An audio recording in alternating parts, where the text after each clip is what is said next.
vezes a gente vê umas palestras desse tipo, gente falando na frente, a gente olha assim e diz, nossa, esse cara de sucesso, né? O cara bacana, quer ser igual a ele e tal. Tá, beleza. Você pode até querer ser igual a mim, mas eu estou muito longe de ser uma pessoa de sucesso. Eu não me considero nem perto, né? Eu acho que eu estou no máximo alguns anos na frente de você. Eu formei em 2010. Tá? Então, já tem 7 anos que a gente tem a Requima. E o que eu vou tentar trazer aqui é talvez uma visão de um pouquinho na frente. Né? O que dá para fazer, o que pode ser feito. A gente sabe que a gente está nessa fase, até um pouco mais pro fim do curso, a gente tem muitas dúvidas na cabeça. Isso é normal. Né? Isso persiste a vida inteira. Então, às vezes, quando a gente vê alguns exemplos de outras pessoas, é mais fácil a gente definir o que a gente não quer, e mais fácil definir o que a gente quer. Né? Você começa excluindo o que você não quer. Hoje, a história que eu vou contar aqui para vocês é uma história de como uma Agile Software Startup, uma startup, um tipo de empresa que tem base tecnológica de software, né, com uma cultura completamente agile, deve funcionar. E basicamente a história da minha empresa, como é que ela evoluiu, né? Porque a gente olha exemplos como o Facebook, que hoje são gigantescos, fica difícil entender a linha completa. Né? Tem muita coisa em Hollywood já, tem muita coisa que a gente só vê o jornalista que às vezes conta só a parte boa da história e não conta a parte ruim, que muitas vezes é a maior parte e é onde você aprende mais. Tá? Então, eu vou tentar trazer um pouco dessa história para vocês. Essa palestra aqui eu dei uma vez no Minas Startup Leader, não sei se alguém aqui estava lá. Né? Mesmo se alguém já tiver visto alguma coisa desse tipo, em outras palestras que eu já dei, geralmente a gente sempre fala algumas coisas diferentes dependendo do público. Tá? Então hoje aqui é um público mais técnico, então eu vou tentar aprofundar em algumas coisas que a gente fez. Apesar dessa não ser uma palestra tão técnica em relação às coisas que a gente faz na Requima. Tá? Então, antes de começar a história, eu vou contar um pouquinho sobre a Requima, que eu acho que vai ficar mais fácil de entender o final. Então, a Requima é uma empresa de Big Data Analytics as a Service. O que é isso? A gente constrói soluções nesse contexto de Big Data, tá? Que é um contexto super novo, para conseguir contar histórias, ajudar empresas, governos e tentar prever o futuro. É isso que a gente tenta fazer quase sempre nas nossas soluções. Tá? Toda vez que você fala de analytics, você está falando de análise. Tem 3 tipos de análise. Tem uma análise que é descritiva, você vai saber o que aquele fenômeno representa. Ela pode ser prescritiva, você vai entender por que aquele fenômeno acontece. E a análise também pode ser preditiva. Eu sei o que é, eu sei por que acontece, eu vou tentar prever o próximo acontecimento. Tá? O foco da Requima é nas análises preditivas. Mas para você fazer a predição, você tem que fazer as outras duas também. Né? A gente acredita que esse universo de muitos dados, né, que é um contexto de Big Data, com grande volume de dados, com velocidade na entrada desses dados e variedade, né? Os dados podem ser estruturados, como a gente tem um banco que é SQL, né? Um banco ali de Excel, ou podem ser semi-estruturados, que já é um cenário um pouco mais voltado para bancos no SQL. Então, assim, você tem que conseguir trabalhar com mais flexibilidade para conseguir trabalhar com aquele volume de dados que você tem. Então, esse contexto de Big Data é o contexto que a Requima trabalha. E a gente trabalha fazendo soluções naquele cenário. Podem ser produtos, podem ser projetos customizados para oferecer a informação relevante para alguém. Tá? Aqui estão algumas das empresas que a gente já trabalhou, empresas, mercados, então desde governo, a empresas da indústria, grupos de comunicação, agências, o maior clube de Minas que sabe o mundo, nossos clientes. Então, A gente já tem alguma experiência acumulada nesses 7 anos e é com base nessa experiência que a gente foi desenhando os processos que eu vou mostrar para vocês. Eu vou começar pontuando alguns conceitos, tá? Então, hoje esses 2 conceitos são muito fortes nesse cenário de startups. Por quê? Porque esse é um cenário em que a mudança é muito forte. Então você tem que conseguir mudar muito rápido para se adaptar à mudança de mercado, ou então para adaptar a sua ideia ao mercado, porque muitas vezes a gente não sabe exatamente o que a gente está fazendo, né? A gente tem uma ideia de onde a gente quer chegar, mas é difícil prever isso antes. Então, esses 2 conceitos aqui, tanto Lean quanto Agile, são conceitos que muitas pessoas enxergam de forma divergente, mas na verdade eles são completamente convergentes, tá? A cultura ágil, ela visa trabalhar não só a cultura da empresa, mas muitas vezes o gerenciamento de como a gente lida com as pessoas, com os processos e com a tecnologia. A cultura Lean fala muito mais de estratégia. Então como que eu vou tomar as decisões difíceis na hora que elas aparecerem? Como que eu vou conseguir entender se o meu produto realmente é o que o meu cliente quer? Porque no fundo, gente, ninguém sabe isso não, né? Você precisa experimentar para saber. E apesar de muita gente achar que isso aqui é uma coisa divergente, isso é completamente convergente, tá? Então eu vou falar um pouquinho primeiro do Manifesto Ágil. Alguém já viu esse manifesto aqui? Tem algumas pessoas. Legal. A primeira vez que eu vi esse manifesto, eu já estava na empresa. Já tinha minha empresa, e a primeira vez que eu vi isso aqui foi depois de uma aula de engenharia de software com o professor Rodolfo, que a gente estudava praxis, né? Estudava praxis, como é que você trabalha nesse modelo de desenvolver software cascata. Então você tem a parte de modelagem, você desenvolve, você testa e tal, depois dos 20 anos você entrega o projeto. Aí, naquele cenário, né, a gente tentando estudar essas coisas, e a gente, já como uma empresa, já como uma startup, né, eu olhava para o livro e falei assim, gente, não funciona, não faz sentido, tem alguma coisa que está faltando.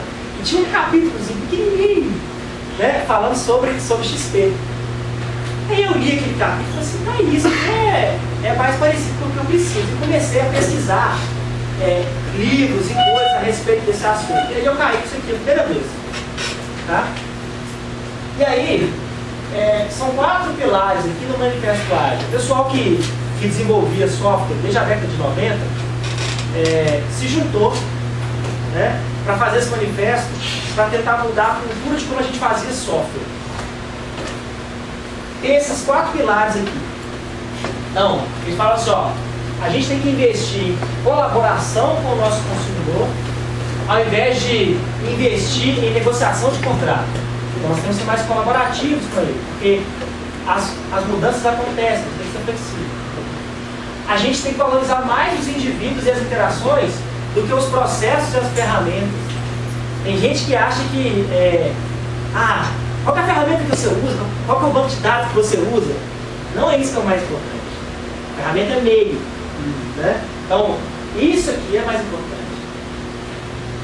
A gente tem que conseguir responder rapidamente à mudança. E num cenário de startup, isso aqui, gente, é fundamental. Fundamental. O mercado muda muito rápido. A cabeça do seu cliente muda muito rápido. E as pessoas da sua empresa às vezes mudam também muito rápido, você tem que conseguir se adaptar. Então, responder a mudança, ao invés de seguir um plano traçado, é muito melhor. Plano é só uma imagem estática do que a gente sabe hoje. É o melhor chute em relação ao futuro. Mas daqui a uma semana, pode ser que aquele plano já não vale mais nada. Aí o que você faz? Rasga o plano, faz outro de novo. Aí passou a semana, muda de novo. Rasga aquele plano, faz outro de novo. Não tem problema, entendeu? O planejamento é muito importante. Seguir o plano vai depender da situação que a gente vive, né? E o 4º pilar software funcionando, ao invés de uma documentação gigantesca. Eu não quero saber de 100 páginas de documentação. Documentar é importante? É. Quando for, importante registrar a informação. Né? Mas o mais importante é o software funcionando. Isso é uma coisa triste porque durante a faculdade a gente confunde esses conceitos, né? A gente é levado a isso, mas não, é importante que a gente documentar, a gente ter o negócio pronto. Gente, às vezes o software muda tão rápido, não vai dar tempo de documentar do jeito que a gente aprende aqui. Então, a gente conversa muito disso na empresa. A documentação real está no código. Então, tem formas de fazer isso hoje. Naquela época, o pessoal estava aprendendo ainda, mas hoje tem forma de fazer, tem ferramenta para fazer, tem framework para fazer. Tá? Então, a documentação é importante em alguns casos, mas o mais importante em todos os casos é o software funcionando. Tá bom? Então tá. E aqui a gente pega um pouco dessa linha da cultura Lean, né? Focada bastante na ideia do design thinking, tá vendo? Então como que essas coisas se completam? Você tem aqui o design thinking, né? Como é que eu vou desenhar? Como é que eu vou fazer a minha estratégia aqui para conseguir experimentar rápido? E como é que eu vou desenvolver de forma ágil? Tá? Essas coisas, elas se completam, tá vendo? Primeiro você tem que entender a necessidade, fazer pesquisa, observar, priorizar bem, criar suas hipóteses e aí experimentar tudo rápido. Né? Testar. Quando você chegar para a pessoa, aqui eu acho que tá bom. Eu acho que é isso que o meu cliente quer. Eu acho que é isso que o meu modelo de negócio tem que ser. Se você nesse ponto, aí você vai começar a fazer implementações interativas para resolver o seu problema. Primeiro você tem que entender qual é o problema. Depois você vai resolver o problema. Quando eu estava na faculdade, a gente brincava, né, com um termo que a gente chamava de implementão. Né? O implementão, às vezes, está focado só aqui, ó, e esquece essa parte. Né? E tem gente que, às vezes, só olha o problema e não executa nada. Tá? O segredo dessas coisas, gente, é sempre o meio termo. Né? Quando você está muito radical em uma tendência, observa porque nem sempre é bom não. Então, o bom é você conseguir entender o problema, né? O problema real, e depois partir para a execução. E aí você vê que não funcionou, você volta e tenta o problema de novo. Parte para a execução. Tá? Tá bom. Então, entendido isso, como é que a nossa história começou? No início, éramos só 8 desenvolvedores. Tá? A gente estava ali quinto, sexto período de computação, assim como vocês, assim. Nós tínhamos um grupo de amigos muito bacana, né? Pessoas muito talentosas, muito inteligentes. A gente tinha uma sinergia muito forte. A gente falou assim, olha, a gente podia tentar empreender, né? Vamos tentar empreender, vamos tentar fazer alguma coisa legal? Vamos.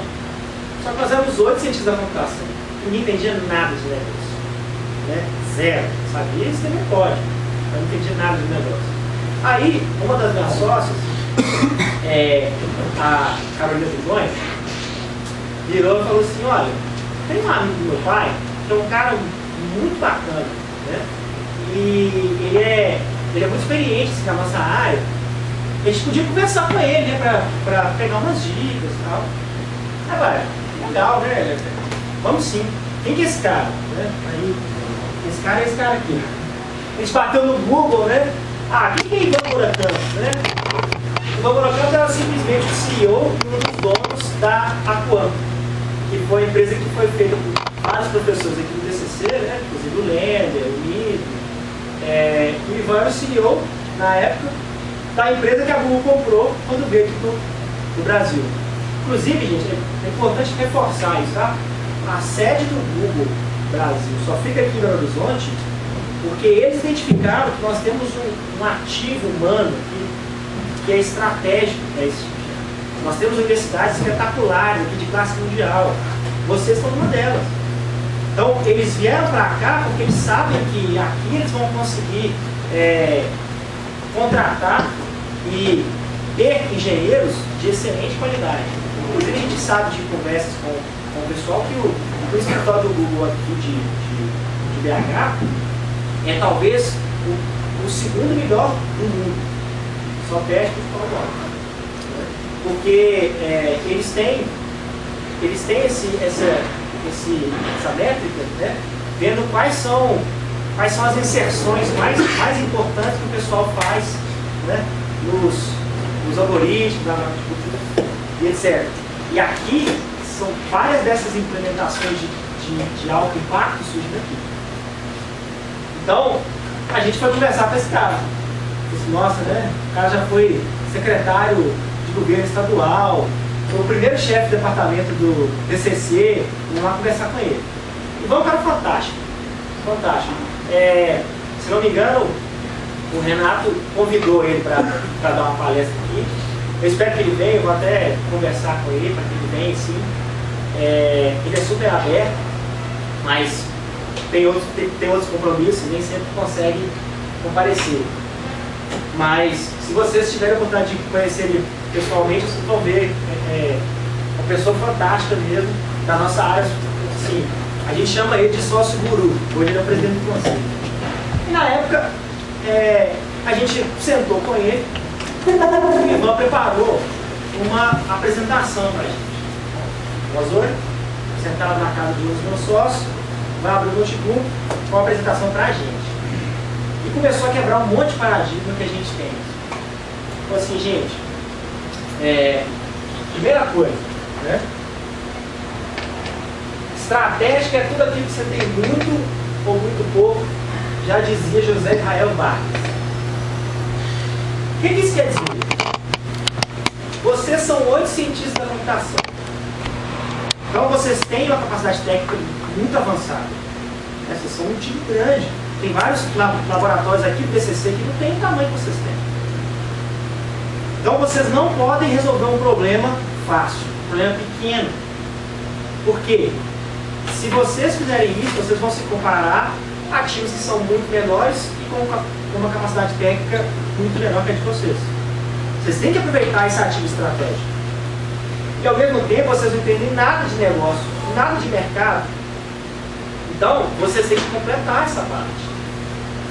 Isso é pensar com estratégia. Outra coisa que ele falou, que eu lembro até hoje, é o seguinte. A gente sempre tem uma indefinição nessa fase da vida, quando está formando. Se a gente vai para a academia, né? Será que eu faço mestrado? Será que eu vou para empresa? Será que eu vou trabalhar numa empresa grande? Aí ele falou assim, olha, essa parte de empreender e a área acadêmica não são divergentes, são convergentes. Então, hoje, a gente tem a capacidade de resolver grandes problemas, de empreender em grandes problemas, porque a gente tem acesso à informação. Então, às vezes, você acaba fazendo um mestrado que vai dar origem a um produto, e você volta para a empresa depois.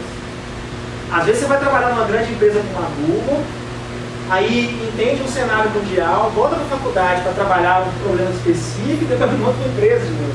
Às vezes você começa uma empresa e depois de um tempo você fala assim, eu preciso voltar para a academia porque tem algumas coisas novas que estão acontecendo e eu não estou conseguindo acompanhar. Você volta para a academia. Então não existe divergência, é convergência. E a gente, naquele momento, depois de uma série de coisas que ele falou, a gente saiu muito feliz dessa reunião.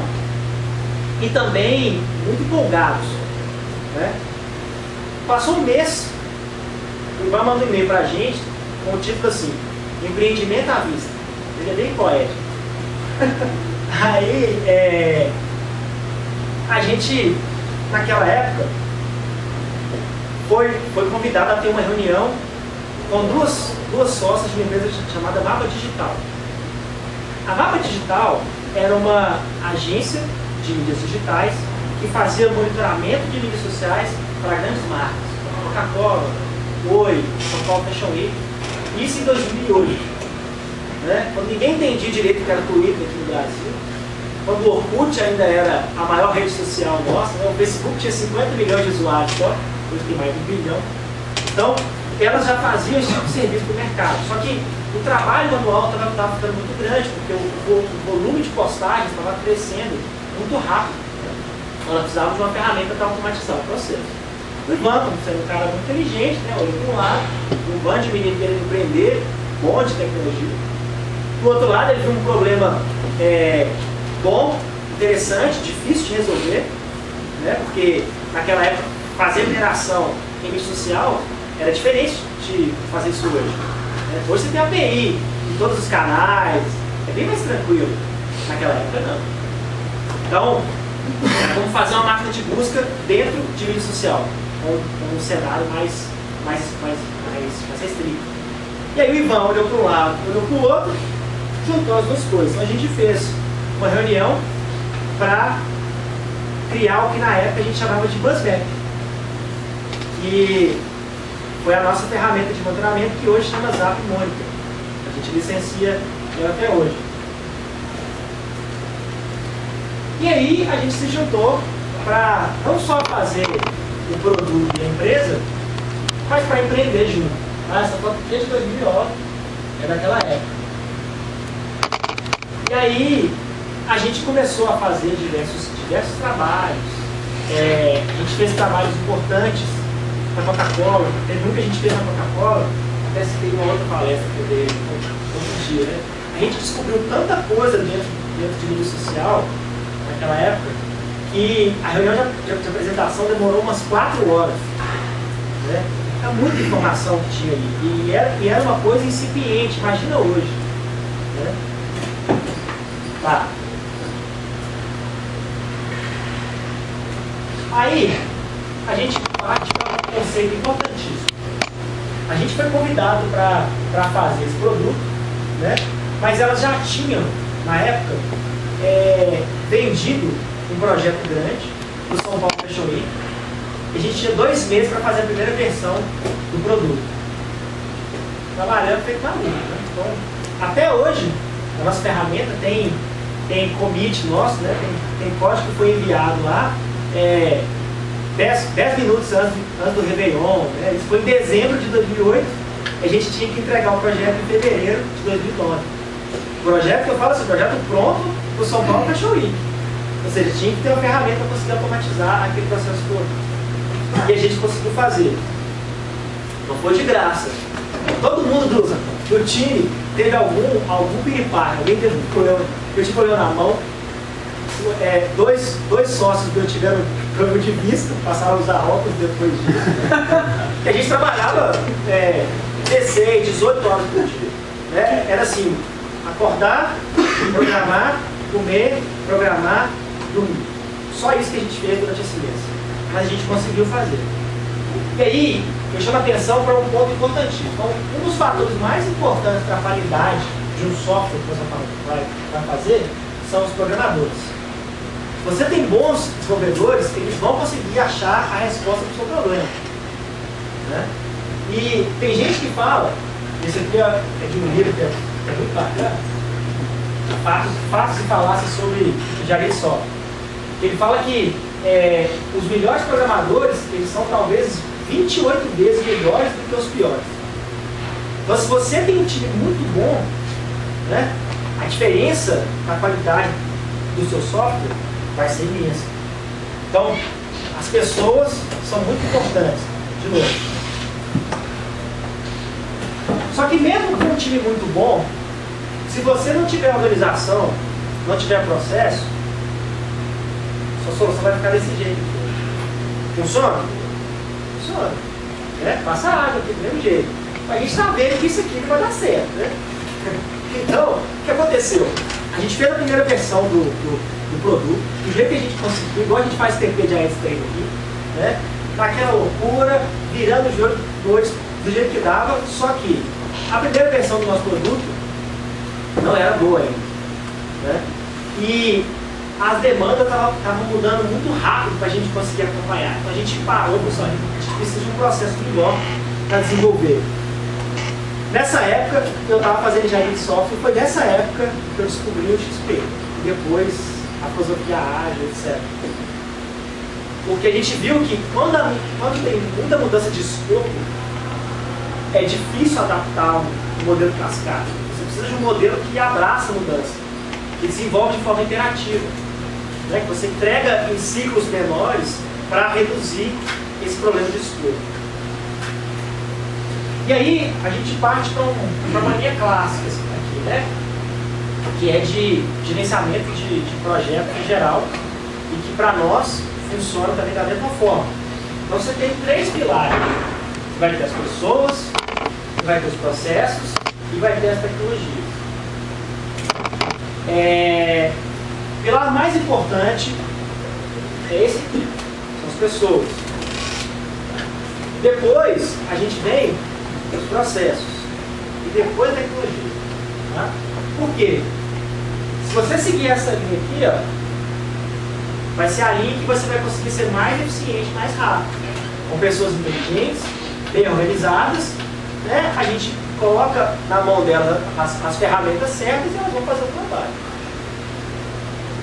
Existem empresas que acham que o mais importante às vezes é o processo. As empresas são muito operacionais, né? Para empresas de software, as pessoas são muito importantes. Então, a gente tem que garantir que o time que a gente tem é um time de ponta. Se vocês assistirem qualquer palestra de diretores da Google, eles falam isso assim, olha, a Google é conhecida por fazer máquinas de música. Nós temos os produtos, a gente tem gigantesca, mas o que a gente é bom de verdade é em contratar pessoas. Eles investem muito dinheiro nisso, muito, porque eles sabem que se eles tiverem os melhores engenheiros, eles vão estar na frente. E hoje a grande disputa, né, entre os grandes players, Facebook, Google, Amazon, é pelos melhores engenheiros. E Vale do Silício, o pessoal mata e morre, né, na hora de contratação. É um negócio complicado. Então, esse é um pilar muito importante. E aí, quando a gente entendeu que a gente precisava dessa evolução de processo, a gente começou a estudar o assunto, né? Eu tive acesso a esse livro aqui, que é hoje ele é considerado um dos melhores livros sobre planejamento ágil, sobre cultura ágil da história, né? Na época ele era um livro muito novo, então só tinha inglês, aquelas coisas, e comecei a ler esse livro para entender. Depois a gente deu uma olhada no XP, depois a gente deu uma olhada no Lean também, para conseguir completar essas coisas. Essas coisas todas se completam, tá, gente? Então esse livro aqui é muito bom para entender como é que eu vou gerenciar o meu projeto de software, como é que eu vou dividir o meu time, como é que eu vou estimar as coisas, como é que eu vou saber quando vai acabar, como é que eu vou acompanhar. Esse aqui fala sobre técnicas de programação. Então, como que eu tenho que programar? O que eu tenho que investir? Eu tenho que fazer programação pareada, eu tenho que fazer teste, fazer teste unitário, eu tenho que fazer teste de integração, eu tenho que ter reuniões para o meu time se alinhar, né? A gente às vezes acha que o trabalho de desenvolvedor de software é um trabalho solitário, mas não é. Cada vez mais ele é um trabalho que exige comunicação, que exige várias cabeças pensando nesse problema. E esse livro aqui, que é sensacional também, na minha compreendi, que é sobre Lean. Isso aqui, gente, é estratégia. Como é que eu respondo a questões difíceis quando elas aparecerem para mim? É isso que esse livro conta.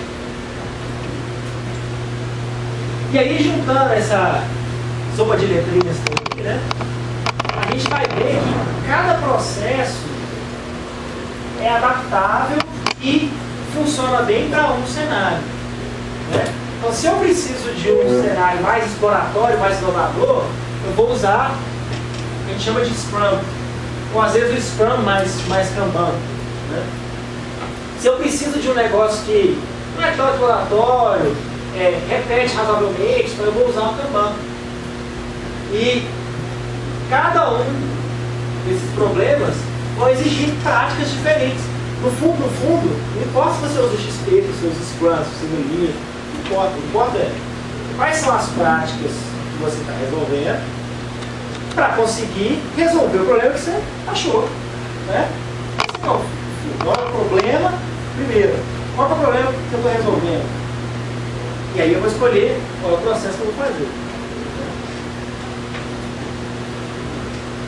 Falando um pouquinho do Scrum, né, que é a base da nossa forma de gerenciar os times de software. O Scrum tem um cenário interessante, porque ele trabalha com um processo que a gente chama de PDCA. Né? Você faz um ciclo em que você planeja, executa, você revisa, e aí você estuda o que aconteceu para se adaptar e melhorar. Tá bom? Então, esses artefatos básicos aqui. Você tem um Product Backlog, que é onde você coloca tudo o que você quer para aquele produto. A cada interação, né, a gente usa duas semanas, você vai escolher um pedacinho. Eu vou fazer esse pedacinho que cabe em 2 semanas. E aí, durante essas 2 semanas, você vai ter reuniões diárias com o seu time para poder avaliar se a gente está no caminho certo, está resolvendo certo, etc. E aí, no final, você tem que ter software funcionando. Tá? Fala. Tipo, como gerente de software ontem, você não quer dar aula assim para o professor, não? Não, cara, que sou eu. Eu entendo um pouquinho disso aqui, ele entende de uma forma mais ampla.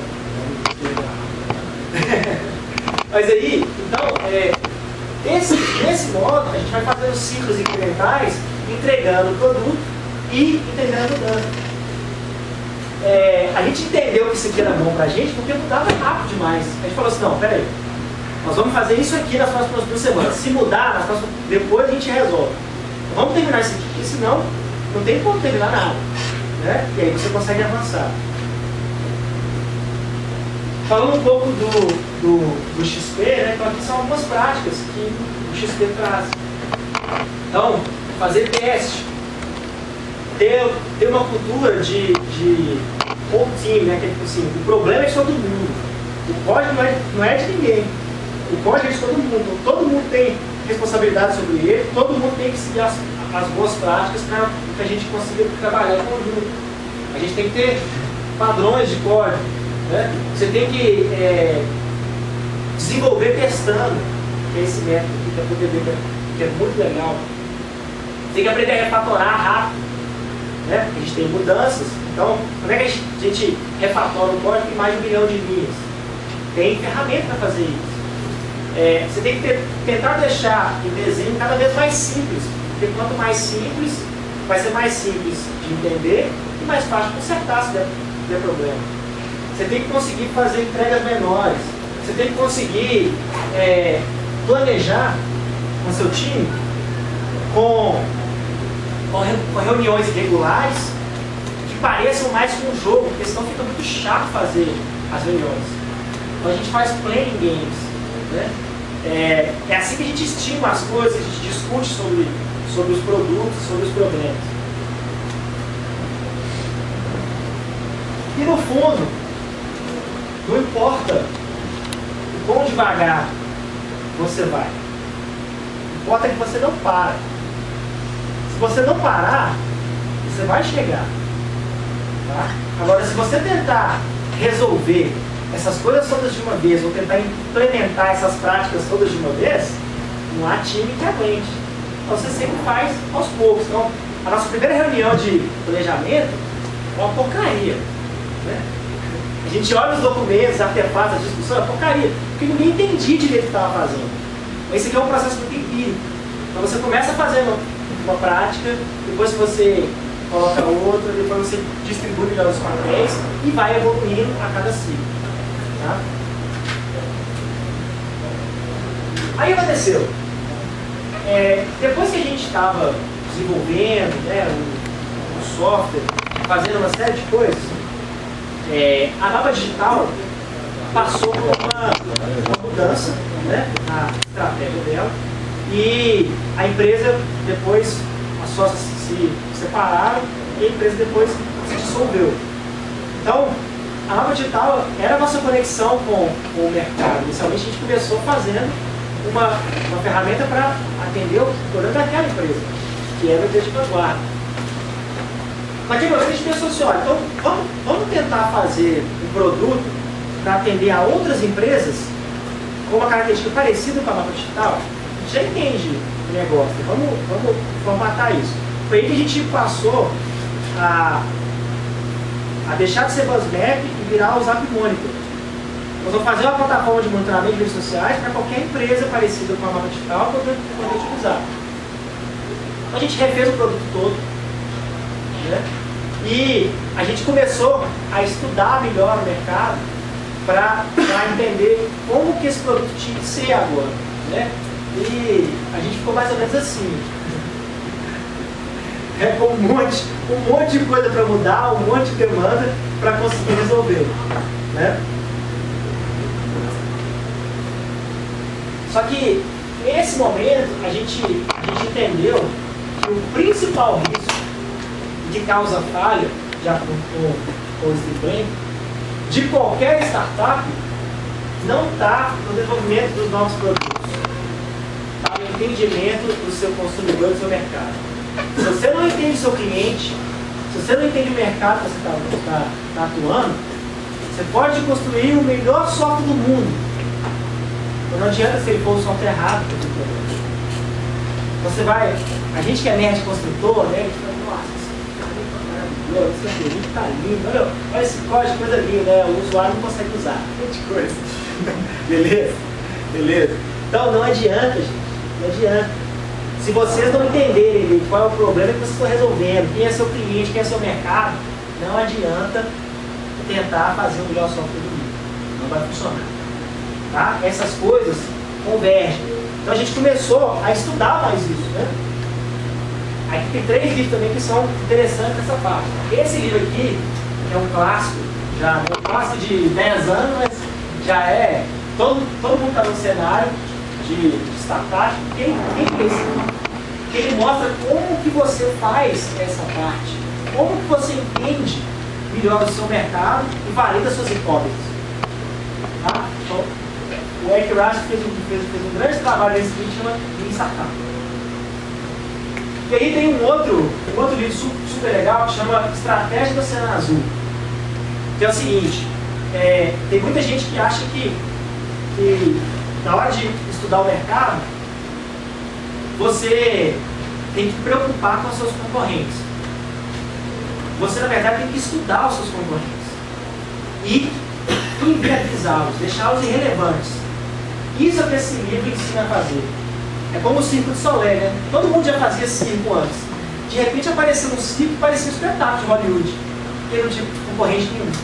Isso quer dizer nadar no oceano azul. Você consegue mudar o direcionamento do seu produto, do seu negócio, de modo que você passa a não ter concorrente mais. Isso é perfeito. Mercado grande para você nadar e desbravar. Tá? E tem um outro livro que é sensacional, que é esse aqui do Paul Graham, né, que é um dos fundadores do Y Combinator, que ele fala sobre várias dessas novas ideias na nossa era, né, como é que elas funcionam. E nos inspirou em várias coisas para a gente fazer e do que a gente faz hoje. Tá. No meio desse processo de construção do novo software, você vai ter sempre esses 3 pilares aqui, formando um triângulo. Tá? A gente tem uma premissa, que é uma premissa, inclusive, da cultura ágil, que é sempre desenvolver com qualidade. A gente não aceita software porcaria.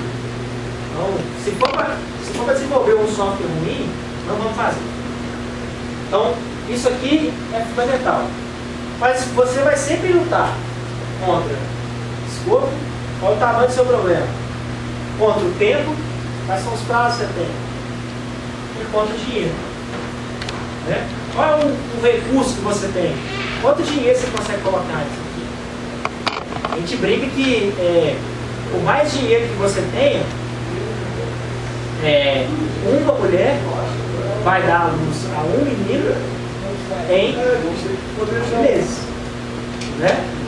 Se você tiver 2 mulheres, você vai conseguir dar à luz a um menino em 4 meses e meio? Não funciona bem assim, né? Então, esse jogo é um jogo complexo. E você tem que entender como é que isso funciona no nosso cenário. Tá? Que é um cenário de desenvolvimento de software de alto nível. Então, você vai sempre brigar com essas 3 coisas aqui, mas no fundo, o que você consegue negociar mais fácil é o escopo. Tá? Então você corta o problema para conseguir pegar um problema pequeno, focado e resolver ele.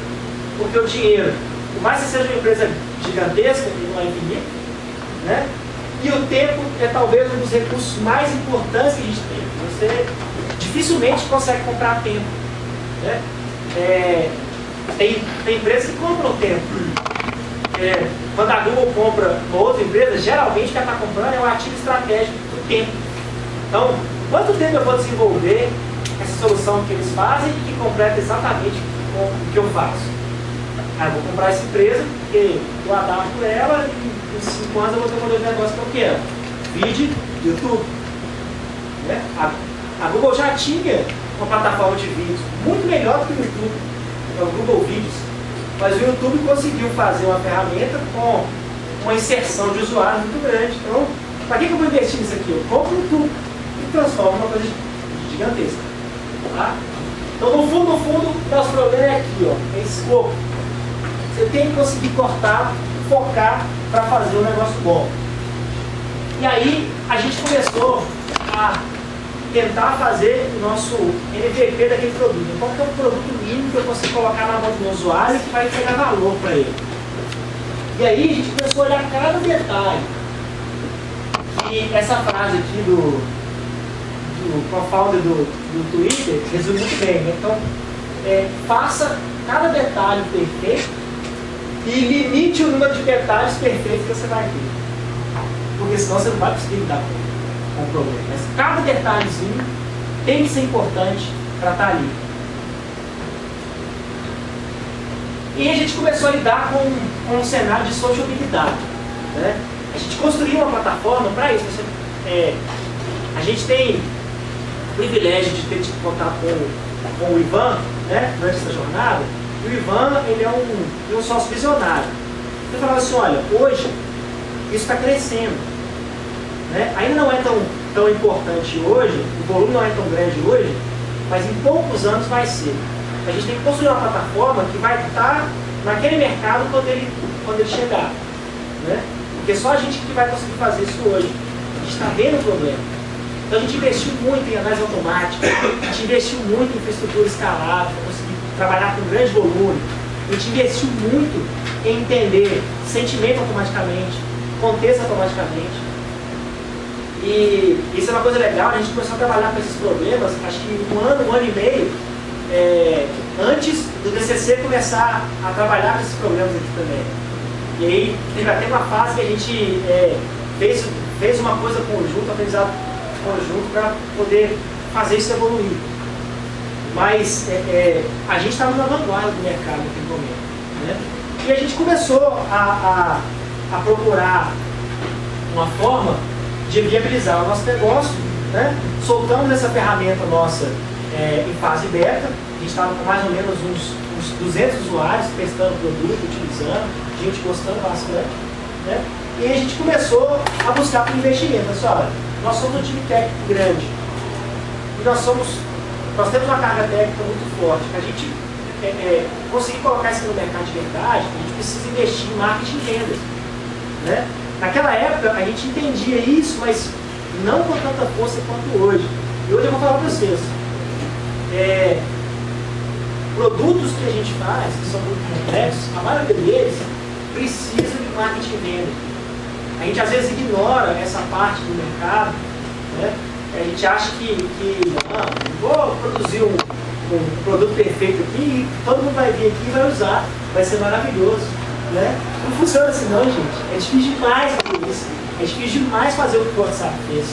Um produto que é tão simples, tão viral, que hoje a voz qualquer um usa, né? É muito difícil fazer isso. Na maioria dos casos, você precisa de marketing de vendas, precisa formatar o produto, precisa conseguir vender esse produto, explicar para o seu cliente como é que isso vai resolver o problema dele, tá? E a gente começou a buscar um investimento para conseguir cobrir esse lado. A gente tinha um produto bom, a gente tinha vários usuários testando, a gente tinha uma atração interessante. Começamos a buscar investimento. Durante essa busca de investimento, a gente achou um grupo gaúcho que viu essa solução e falou assim: aí, eu não quero investir, eu quero comprar. Aí eu falei assim: opa, peraí, né? Você quer comprar? Como assim? Eu quero comprar. Eles tinham uma solução própria, que trabalhava com social big data também, né? Fazia monitoramento na área de segurança para grandes volumes de dados. e eles queriam a nossa tecnologia para conseguir substituir a deles, que não estava aguentando mais o trabalho que eles estavam fazendo. A gente investiu muito em bancos de dados não relacionais, né, para conseguir escalar muito rápido. A gente funcionava, naquela época, já 100% na nuvem. Né? A gente usava a Amazon. A gente deve ter sido uma das primeiras empresas aqui no Brasil a utilizar a Amazon nessa escala. Né? E eles queriam comprar nossa solução para isso, para internalizar. E aí a gente começou a conversar, né, conversando bastante, começamos a trabalhar juntos, fizemos projetos juntos. Né? E a gente percebeu o seguinte, que por mais que a gente fizesse aquilo lá, né, a gente tinha que ter uma visão muito otimista sobre as coisas que a gente faz e trabalhar duro. Né? Eu gosto dessa frase do Steve Martin, ele fala o seguinte, pessoal, seja tão bom naquilo que você faz, que ninguém vai poder te ignorar. E naquele momento que eu vou oferecer para comprar a nossa empresa, aí a gente falou assim, gente, a gente está fazendo um negócio que é grande mesmo. Né? O cara botou um mingauzinho na mesa aqui, né, pessoal? Mas a gente não é. Então, é importante você olhar para dentro e fazer o melhor que você pode sim. Tá? Só que aí a gente tinha um desafio grande, né? Tá, então vamos ver, vamos substituir a empresa, né? Vamos colocar essa tecnologia, vamos fazer aqui um investimento conjunto. E aí a gente tinha um prazo de 10 meses para conseguir colocar todas as features que eles já tinham na outra ferramenta, na nossa ferramenta, e substituir. Era uma coisa maluca, de novo, né? E a gente se viu desse jeito aqui. Então, meu Deus, né? Com esse prazo, com esse tanto de coisa para fazer, será que vai dar? Será que a gente vai acertar o prazo? Porque o time de mercado é muito importante. E aí a gente conseguiu fazer o produto, substituir no prazo certo, no dia que a gente marcou, sem nenhum dia de atraso. Um desenvolvimento de 10 meses de duração, sem nenhum dia de atraso. Espetacular, né? Espetacular. Pois é. Mas não foi à toa, não. A gente passou vários anos treinando. Como é que estima, como é que faz o time trabalhar de forma eficiente, em grupo. A gente só conseguiu isso depois de muito treino. E é o que essa frase aqui do Matrix fala, né? Existe uma diferença entre você conhecer o caminho e você trilhar o caminho. Então, depois que você treina bastante, depois que você se esforça bastante em uma coisa, né? Depois que a gente começa a desenvolver software de alto nível e aplicar aquelas teorias todas, aí você, de repente, vai começar a entender, né? Que no início você só via o caminho, e agora você está andando no caminho. Depois que a gente acertou esse prazo no prego, a gente falou assim, nossa, agora nós estamos fazendo. Eu tenho certeza que nós estamos fazendo esse negócio aqui. Então funciona mesmo. Né? Mas até lá, é muito convencimento, é muito trabalho. Né? Tem muita gente que fala, ah, isso não funciona não. Eu já tive conversa às vezes com um sócio meu, eles brincando, a gente programa para funcionar, não precisa testar não. Testar pra quê? Não, que isso, sou bom programador? Ah, acerte primeiro. Tá bom. Não, nós somos seres humanos, a gente erra muito. E essas coisas são para ajudar a gente no que a gente não é bom. Tá? E aí, a gente, conversando com esse pessoal, a gente foram quase 9 meses de negociação. Trabalhando junto, etc. Só que não deu certo. Não deu certo porque, no final, a gente viu que a empresa que eles estavam querendo criar não era a empresa que a gente estava querendo ser. E aí não ia funcionar. A gente tinha trabalhado tanto até ali para conseguir, para chegar naquele ponto e vender a empresa. Não era isso que a gente queria. Né? Nós éramos 9 sócios. Trabalhou muito para isso chegar ali. Só que durante o processo, o que aconteceu? Para a gente negociar com esse grupo, né, nós somos 10 construtores. Então, você conversar com gente que entende comprar empresas, investir nele, é diferente. Então, o Ivan, de novo, é um cara muito sábio, chamou o pessoal da FII Capital, que é um fundo de investimento aqui no Rio do Norte, e inclusive investiu na Samba também, que ele tem um contato antigo com eles e falou assim, olha, eu queria que vocês intermediassem aqui a negociação com esse fundo. Estou fazendo essa empresa aqui e eu queria que vocês intermediassem. Então eles acompanharam durante esses 9 meses. E durante 9 meses a gente teve a oportunidade de mostrar para eles também o valor que estava fazendo. E aí eles começaram a entender que aquilo tinha valor de fato. E durante as negociações eles identificaram um outro investidor. Quando a gente desistiu de vender, eles falaram assim, bom, já que vocês desistiram de vender, né, vocês não querem receber um investimento desse outro formato aqui, não? A gente acha que esse negócio seu funciona. E por causa disso a gente recebeu o investimento da FIR, né, em março de 2013 para fazer o que a gente acreditava. A gente acha que esse negócio de mídia social vai bombar. O Obama ganhou uma eleição em 2008 usando mídia social. Em 2012 ele ganhou, ele fez toda a plataforma de campanha dele um ano antes utilizando mídia social. Grandes marcas estão utilizando esse negócio. Esse negócio vai crescer de verdade. E aí a gente recebeu investimento para seguir nesse sonho. É legal falar dessas coisas, porque quando a gente estava no caminho, né, fazendo a negociação, que é uma coisa super difícil, foi muito desgastante, a gente não sabia onde ia dar. Depois a gente olhando para trás, você vê que tudo que a gente fez, né, que a gente se esforçou, que a gente dedicou de verdade, foram os pontilhados do caminho que depois se juntou. Então, se a gente não tivesse sido humilde para chamar a FIR para aquela negociação, se a gente não tivesse sonhado grande desde o início, a gente não tinha chegado até aqui. Né? Mas isso aqui é só um capítulo da história. Né? Que é uma história que a gente começou a fazer. Então tá, agora que a gente está com o dinheiro na mão, vamos fazer esse negócio direito. Vamos resolver esse problema direito. Né? Vamos automatizar esses processos todos, porque se a gente quer ter um negócio que é escalável de verdade, então a gente precisa que a nossa estrutura, né, na Amazon funcione escalável de verdade. Então os servidores têm que se multiplicar sozinhos e tem que ser tudo funcionando via software. Porque nós estamos um time pequeno, a gente não vai contratar um monte de gente agora, não dá.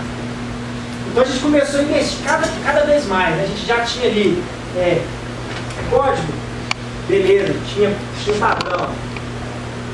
Teste, a gente já estava usando bastante. Integração, a gente já fazia.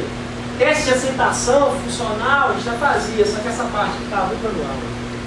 A gente gastava na época 4 a 6 horas para subir uma nova versão do nosso produto. E não dava. Todo dia a gente produzia novidade, todo dia a gente corrigia bug, então a gente tinha que colocar isso no ar em tempo real. E aí a gente implementou o deploy contínuo, né, que é uma filosofia de como fazer deploy, que é você fazer deploy cada vez mais rápido e colocar a sua versão cada vez mais rápido, sem que tenha nenhuma mudança. É assim que as empresas fazem. Né? Imagina se o Facebook fosse lançar uma versão nova dele a cada ano. Já tinha surgido umas 10 redes sociais na frente dele nesse período. Não dá. Então, da década de 80, a gente demorava 2 anos para fazer um processo de uma mudança no software. Hoje, a gente faz 10 mudanças no mesmo dia. Tá? É muito importante conseguir fazer isso e tem processo para fazer. E aí a gente começa a ver, né, que a funcionalidade ela só está realmente pronta quando ela está entregando valor para o usuário final. Não importa se você terminou o algoritmo, ele tem que estar rodando, tem que estar rodando em larga escala.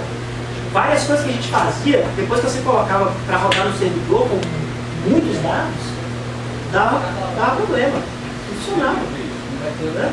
Porque às vezes a gente acha que tá bom, que está perfeito, e quando você joga para rodar, o negócio quebra. Então, só está pronto de verdade quando está na mão do usuário, rodando, resolvendo o problema dele. E outra coisa que a gente aprendeu, né? Vocês viram que a gente foi fazendo passo a passo, né? Tá, então a gente tem que ter padrão de código, a gente tem que saber refatorar, vamos usar essa ferramenta aqui, vamos fazer teste unitário, vamos testar as coisas. Só que uma coisa de cada vez, gente. Otimização precoce é pior do que não otimizar, entendeu? Porque você vai achar que está otimizando o negócio certo e muitas vezes não está. Então faz primeiro, faz pequeno, faz devagar e depois você utiliza. E aí, em 2013, aconteceu o que a gente estava esperando, né? Não era exatamente isso, mas foi um fenômeno gigantesco que tinha como pilar as mídias sociais. Então apareceram as manifestações. Esse era um fenômeno que, em 2013, durante a Copa das Confederações, as pessoas começaram a criar manifestações de volume gigantesco de pessoas, marcando isso através de mídia social. Então, elas se organizavam através de eventos do Facebook e espalhavam isso através de mídia social de forma muito rápida. Então a gente viu esse fenômeno acontecer. E nesse momento que o fenômeno aconteceu, a gente tinha na mão uma ferramenta capaz de entender e prever esse fenômeno em tempo real. Então assim, a gente passou por uma experiência muito legal, que era a seguinte: a gente monitorava a manifestação, entendia o fenômeno, os atores, quem estava ali por quê, as pessoas estavam querendo o quê. E a gente passava 15 dias lendo os jornais, com a mídia especulando sobre um monte de coisa. Depois de 2 semanas eles geralmente acertavam o que a gente estava vendo em tempo real. Então era como se a gente tivesse uma visão do futuro de fato. E aí pronto, ficamos malucos de novo, né? Nossa, isso aqui é menino de ouro, gente, é menino de ouro. Aí a gente começou a testar tudo que a gente podia, né? Disse, não, vamos criar um modelo aqui para a gente conseguir prever essa manifestação. A gente sabe que essa galera tá fazendo isso aqui, se organizando através do Facebook. A gente sabe que eles estão falando na rede. A gente tem o histórico da Polícia Militar. Se a gente cruzar isso aqui tudo com previsão do tempo, né? Porque quando chove tem menos gente na manifestação, será que a gente consegue prever o fenômeno? Será que a gente consegue prever quando a manifestação vai acontecer? E a gente conseguiu. E o modelo acertava muito. Ele acertava tanto que no final ele começou a acertar mais que a gente. Teve um episódio legal lá, que foi no finalzinho da Copa das Confederações, que falava o seguinte: o algoritmo nosso dizia que ia ter uma manifestação com 5.000 pessoas no dia seguinte à final da Copa das Confederações, em São Paulo. E a gente vê nos eventos do Facebook, o pessoal falando, né, 200.000 pessoas, 300.000 pessoas. Eu disse, nossa, isso aqui vai ser a maior da história. E o modelo falando que vai ter 5.000 pessoas. Tá errado isso aqui. Aí eu lembro de conversar com o meu sócio, eu falei, Thiago, tá errado o modelo, cara. E banca esse negócio, a gente tem que fazer. Olha o código de novo aí, que eu vou revisar daqui, porque a gente está errando em alguma coisa. Chegou no dia, certeiro. Aconteceu uma operação com mais ou menos umas 5.000 pessoas. O modelo começou a acertar mais que a gente, por quê? Porque ele consegue enxergar mais variáveis do que a gente já estava enxergando. Então, isso começou a funcionar muito bem.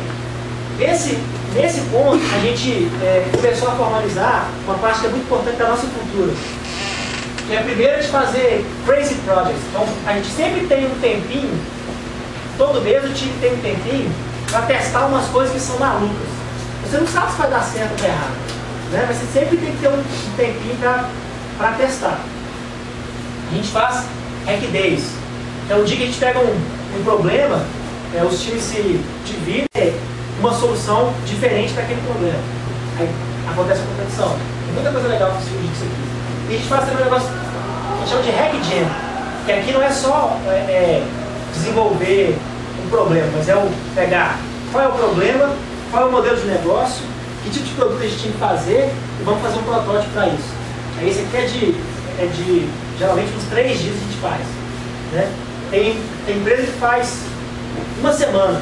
Então você para uma semana, para a empresa toda e faz isso aqui. A gente faz de 6 meses, geralmente, porque também é difícil, a gente tem muita coisa para evoluir. E aí, é muito importante, toda vez que você está fazendo, durante esse processo de descoberta, você conseguir lembrar a si mesmo o que você está tentando fazer. Porque às vezes você tenta fazer tanta coisa que é difícil de entender qual é o seu foco.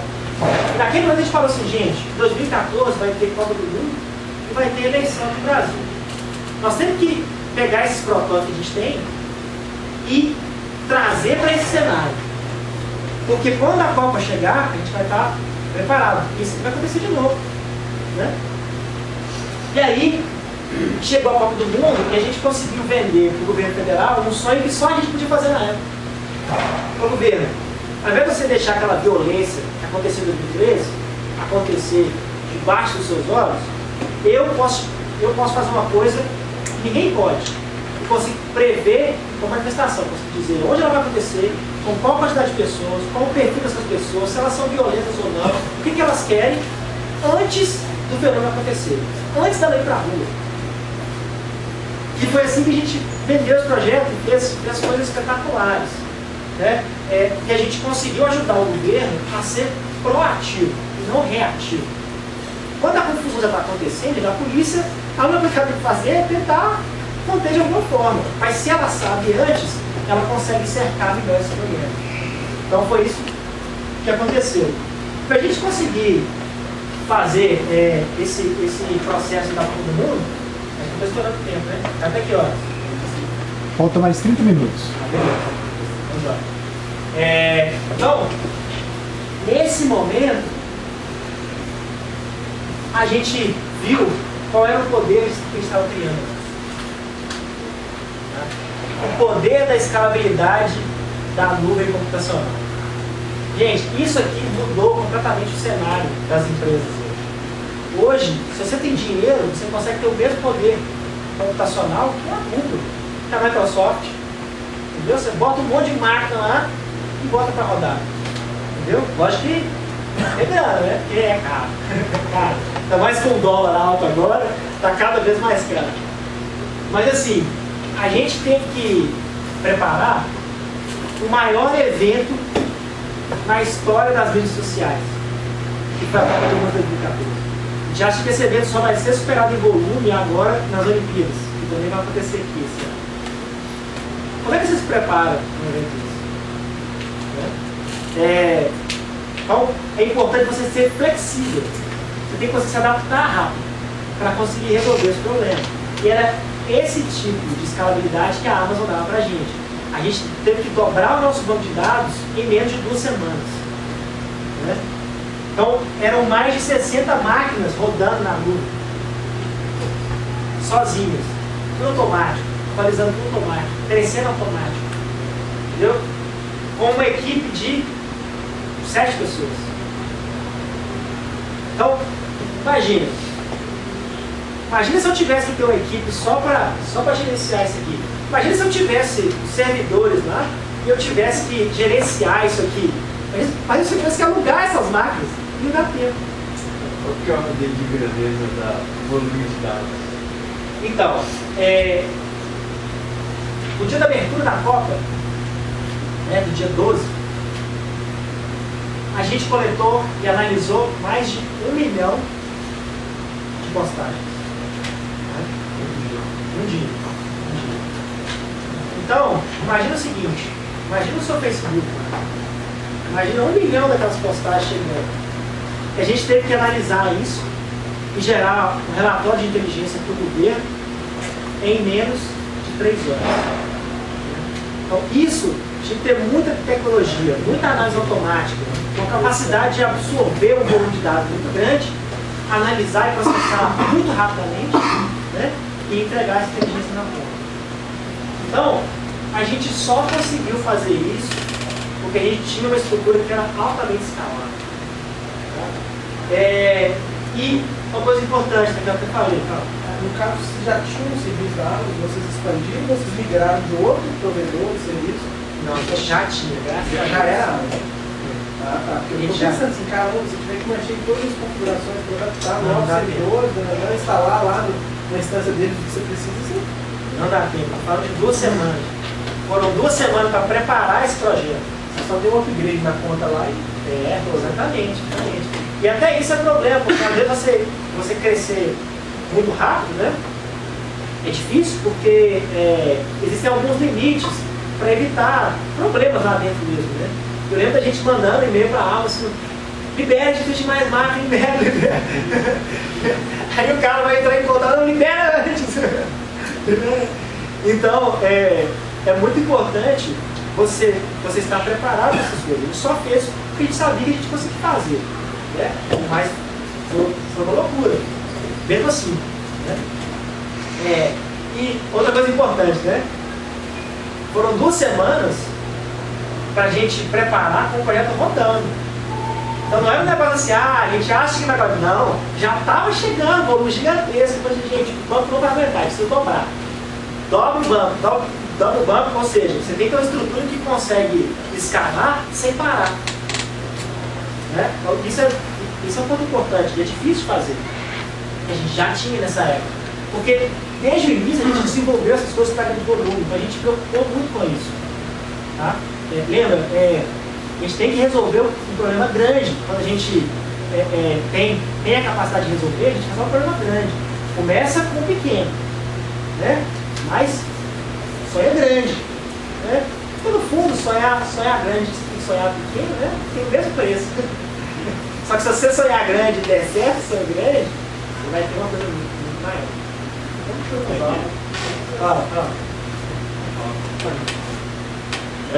Como é que vocês conseguiram levar esse número de postagens assim? Como?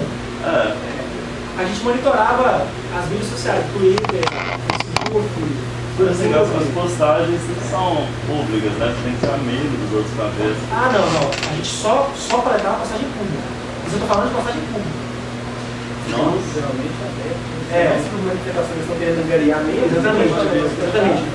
O Facebook, na época, era mais aberto do que é hoje. Né? A gente teve algumas mudanças de privacidade nesses anos. Esse cenário é um pouco diferente. Mas na época era aberto. Então, se você postasse alguma coisa pública no seu mural, falando de todo mundo, a gente ia pegar essa postagem. Entendeu? Quando vocês faziam no dia,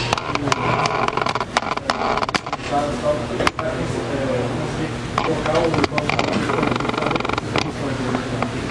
Como assim?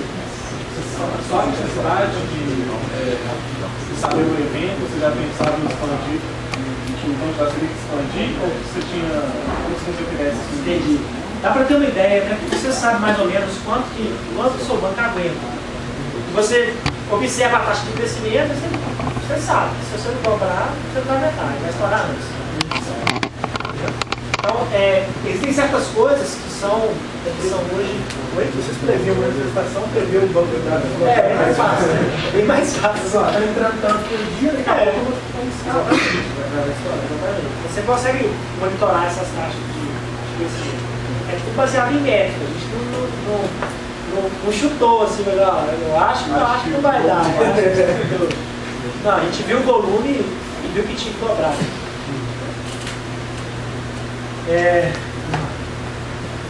E aí a gente chega num ponto legal também. Não existe problema nenhum em ser pequeno. Né? Times pequenos conseguem fazer coisas muito grandes. Então esse é um exemplo de um time de 7 pessoas, técnicos, altamente especializados, é um time de altíssimo rendimento, fazendo coisas que hoje a gente vê, às vezes, empresas tem 100 pessoas. A gente dá palestra na Amazon hoje, né? A gente é parceiro da Amazon, dá palestra dentro da Amazon. Eu dei palestra no AWS Summit que teve aqui ano passado, falando disso. Então assim, às vezes a gente tem empresas grandes, né? Vários times, tem 2, 3 times só para gerenciar a estrutura, sendo que na verdade hoje a gente já tem formas de gerenciar a estrutura por software. Então a Amazon oferece algumas tecnologias, né? A Amazon e outras também, a Azure está ficando muito boa também. Mas eles oferecem algumas tecnologias em que você consegue, com um clique, subir uma máquina completamente configurada. Com um clique, você sobe uma estrutura em outro país totalmente pronta. Né? Então você clica ali e faz isso sozinho. Software. Né? Então você programa e automatiza todo o processo, desde configuração a instalação de tudo. E aí as máquinas fazem sozinhas pra gente. Né? Então isso faz com que você possa investir mais tempo nas coisas em que o ser humano é bom, né? E evitar o desperdício de tempo em coisas que podem ser automatizadas. Isso é uma coisa que a gente acredita muito. Assim, a junção entre a capacidade do computador em analisar grandes volumes de dados e fazer um trabalho operacional muito rapidamente e a nossa capacidade humana analítica, em entender os fenômenos, entender os problemas. E o computador já está muito longe de fazer isso. Desde o início do mesmo time? Desde o início, mesmo time. Até hoje, até hoje. Hoje o time está um pouco diferente. Na época eu era como se fosse um de projetos. Né? Hoje eu estou liderando o comercial da empresa. Então, eu já não estou no mesmo time. Mas a base do time ainda são meus sócios. Sinal que vocês investem realmente em pessoas. Sim, sim. A base isso é muito importante. Então, isso é outra característica. Né? Eu tenho um time de alto rendimento, porque a maior parte do time trabalha 7 anos junto. Então os caras se conhecem só de olhar. Isso faz muita diferença. Né? E aí a gente parte para outras coisas que são muito importantes nesse cenário. Né? Então você tem que conseguir melhorar continuamente. É isso que quer dizer isso aqui, ó, a palavra em japonês, Kaizen. Né? Então continuamente você tem que estar buscando melhorar. Aquela ideia de que a gente sabe que, por mais que a gente seja bom hoje, ninguém vai ser tão bom para resolver os nossos problemas no futuro se a gente não estudar, pesquisar e continuar se atualizando. Você tem que ser interativo. Então, não dá tempo de tentar entregar um negócio que só vai ficar pronto daqui a 2 anos. Daqui a 2 anos o mercado já mudou completamente. Não funciona mais. Então você tem que conseguir entregar rápido, mesmo que seja um pedacinho pequeno, para você entender se as suas hipóteses estão válidas. E tem que se adaptar, gente. Isso aqui é fundamental. Deve se adaptar o tempo todo, porque as coisas mudam muito rápido hoje em dia. A gente está com acesso à informação de um jeito que nunca aconteceu. Hoje a gente tem acesso às aulas que o pessoal tem lá em Stanford. Né? Alguém que deve falar inglês, a gente consegue estudar os livros em inglês. Assim, saiu o artigo científico mais impactante de um tema X naquele evento, a gente consegue baixar no dia seguinte. Saiu um livro interessante sobre o assunto, a gente consegue baixar na Amazon em 60 segundos. Então, assim, isso acelera muitas coisas, porque a gente consegue aprender mais rápido. E aprender rápido é muito importante nesse cenário. E aí, a gente chega no manifesto da Startup Agile, né? Que é o seguinte: software que é útil, ao invés da gente seguir um plano de negócio, né? O business plan. Então, o business plan é muito importante, mas ele é um exercício, ele é só um plano. Então, o seu modelo de negócio ele vai mudar muito rapidamente. É importante que você saiba se adaptar a isso. Então, às vezes é mais interessante fazer um canvas. Você faz um canvas para entender a linha geral ali, e depois, quando a coisa já estiver mais estável, aí sim você faz o modelo de negócio completo. Dinheiro de cliente ao invés de dinheiro externo. Isso aqui é uma coisa que as pessoas se enganam muito, né? Isso é porque a gente vê as histórias pela imprensa, não por quem vive de verdade. Tá? Dinheiro de investidor é ótimo, ajuda o negócio, vai te ajudar a crescer, mas dinheiro externo vem com uma carga de responsabilidade, você vai ter que administrar. Então, tem gente que fala assim, eu vou criar isso aqui, depois eu vou já buscar investimento, aqui quer colocar dinheiro na minha ideia. Gente, não. Se o seu produto funciona, a melhor validação que você tem é que ele vende para alguém, acha o seu cliente e vende para ele. Tá? Esse sim que é o principal ativo da sua empresa. Pensa dinheiro de cliente. Tá? Outra coisa, validar o seu aprendizado com o consumidor, ao invés de ter um plano secreto de lançamento. A gente conversa às vezes com alguma pessoa, eu estou com uma ideia aqui, fantástica e tal, eu não posso contar. Uma coisa secreta aqui, Eu acredito que as pessoas que fazem coisas grandes, elas começam com segredo, conversa piada. Por quê? Porque hoje, isso aqui ó, tem um valor muito grande para você acertar a sua ideia. Então, se a sua ideia tem valor de verdade, ela tem que sobreviver a esse processo. Tá? Então, se você falar assim, eu tenho uma ideia fantástica, mas se eu dividir com todo mundo vai fazer. Então, a sua ideia não é tão fantástica. Né? Porque na hora de começar a dar certo, vai entrar um monte de concorrente no mercado. Tá? Então, ou você faz um negócio que é fantástico e toma no mercado, né? Ou então, eu acho que você tem que fazer algumas mudanças nessa sua ideia. Você tem que criar barreira de mercado. Né? Você tem que aumentar talvez o nível técnico, no caso da solução técnica. É como a Google, né? Eu acho assim, que a Google, ela não registra os algoritmos dela. Né? Ela não quer ganhar por patente. Ela ganha pela barreira intelectual. Então é uma coisa tão difícil, tão complexa de fazer, que o concorrente não consegue fazer. É por isso que ele não consegue copiar. Pode.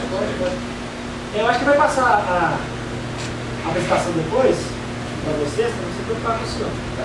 Mas pode, não é. E outra coisa, desenvolver certo do que desenvolver pensando em vender. Tá?